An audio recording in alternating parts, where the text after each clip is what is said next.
नमस्ते, आपका स्वागत है इकोस्कोप इंडिया में। आज का विषय बहुत ही गंभीर है। क्या आप जानते हैं 2030 तक हर भारतीय आर्थिक रूप से टूट जाएगा।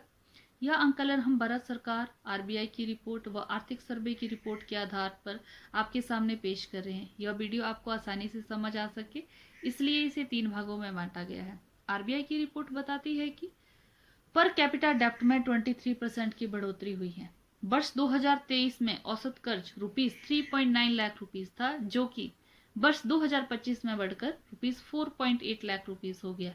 मात्र 2 साल के अंतराल में रुपीस 90,000 की बढ़ोतरी की हुई है। वर्ष 2021 में घरेलू कर्ज का जीडीपी में हिस्सा 38.5% था, जबकि वही हिस्सा बढ़कर 2025 में 48.85% हो गया है। इसका मतलब है कि हमारी कुल राष्ट्रीय आमदनी का लगभग आधा हिस्सा उधार चुकाने में ही जा रहा है। वर्ष 2021 में घरेलू कर्ज 77 ट्रिलियन था, जबकि वर्ष 2025 में बढ़कर रुपीस 120 ट्रिलियन हो गया है, जो कि घरेलू कर्ज में 56% बढ़ोतरी को दर्शाता है। इकोनॉमिक टाइम्स की रिपोर्ट के मुताबिक घरेलू कर्ज का हिस्सा नॉन हाउसिंग लोन में 54.5% है, जो क्रेडिट कार्ड, पर्सनल लोन और कंज्यूमर लोन पर बढ़ती निर्भरता को दर्शाता है। इकोनॉमिक सर्वे 2025 के अनुसार कॉर्पोरेट मुनाफा पिछले 15 सालों में उच्चतम स्तर पर है, जबकि कर्मचारियों की औसत तनख्वाह 10 से 15% बढ़ी है। आईटी सेक्टर में एंट्री लेवल वर्ष 2010 में रुपीस 3 लाख थी, जो कि 2025 में भी लगभग 3 लाख ही है। महंगाई दर 100% बढ़ोतरी हो गई है, जिसके कारण रुपीस 3 लाख की वैल्यू आधी हो चुकी है। रियल परचेजिंग पावर में 40 से 50% की गिरावट हुई है। यदि कोई व्यक्ति 50,000 प्रति महीना कमाता है तो वो केवल 25,000 रुपये का ही सामान खरीद पा रहा है।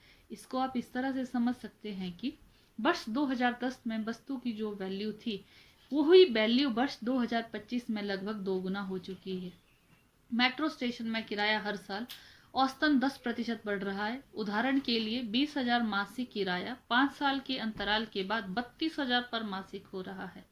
स्कूल की फीस हर वर्ष 12 से 15% बढ़ोतरी हो रही है।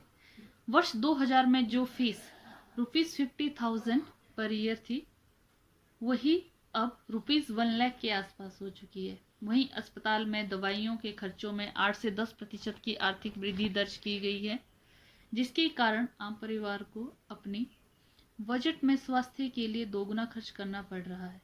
साथ ही में खाद्य पदार्थों की कीमतों में 7 से 8% की वृद्धि होना। अगर हम इन सब पहलुओं को मद्देनजर रखें तो आम नागरिक का 60% हिस्सा केवल आवास, शिक्षा और स्वास्थ्य पर खर्च हो जाता है। आरबीआई की रिपोर्ट के अनुसार क्रेडिट डिफॉल्ट रेट पिछले 3 वर्षों में 35% बढ़ चुका है। बैंक अब उधार पर अधिक जोखिम ले रहे हैं। लोन टू वैल्यू बढ़कर 70% हो चुकी है। नॉन हाउसिंग लोन में 54.5% वृद्धि दर्ज की गई है। लोग अपनी जीवन शैली को बनाए रखने के लिए लगातार लोन ले रहे हैं। लोग इस कुचक्कर में इस प्रकार फंस गए हैं कि लोन पर निर्भरता और अधिक बढ़ती जा रही है। अगर परिस्थितियों में बदलाव ना किया गया तो इस दर से वर्ष 2030 तक हर परिवार 12 से 15 लाख रुपए कर्ज में होगा। डेबिट टू इनकम रेशो 80% से 100% के बीच होने से जितनी आय होगी उतना ही कर्ज भरना होगा। रियल स्पेसिंग पावर में 30 to 40% गिरावट देखी जा सकती है। इससे होगा क्या? बहुसंख्यक परिवारों के पास बजट नहीं रहेगा। वे केवल कर चुकाने के लिए काम करेंगे। गरीबी रेखा से ऊपर होने के कारण आर्थिक तंगी का सामना करना पड़ेगा। बैंकिंग सेक्टर लोन पर इंटरेस्ट रेट से रिकॉर्ड प्रॉफिट करेगा। बड़े कॉरपोरेट कम खर्चों में अधिक मुनाफा कमाएंगे। एसेट होल्डर, रियल एस्टेट और शेयर धारक सुरक्षित होंगे, क्योंकि संपत्ति मूल्य बढ़ता रहेगा। अपने पास कम से कम 12 महीने का इमरजेंसी फंड जुटा कर रखना है। हाई इंटरेस्ट लोन को जल्द से जल्द चुकाना है। अतिरिक्त आय के साधन बनाएं। पैसों को अलग अलग तरह की प्रॉपर्टी में सेव करें, एक्सपेंस को ट्रैक करें, वो बजट बनाएं ताकि हर महीने कुछ बचत होती रहे। सरकार मिनिमम वेज इंडेक्स करे ताकि महंगाई के अनुसार वेतन वृद्धि हो। प्रॉफिट शेयरिंग मैंडेट का जरूरी होना, कंपनियों को अपने प्रॉफिट में से कुछ हिस्सा कर्मचारियों के साथ साझा करना चाहिए। वीडियो को समाप्त करने से पहले दोबारा यह याद दिलाना चाहती हूँ, यह कोई डरावनी कहानी नहीं है, बिल्कुल कैलकुलेटेड डाटा के आधार पर निकला नतीजा है जिसके भयावह परिणाम देखने को मिल सकते हैं।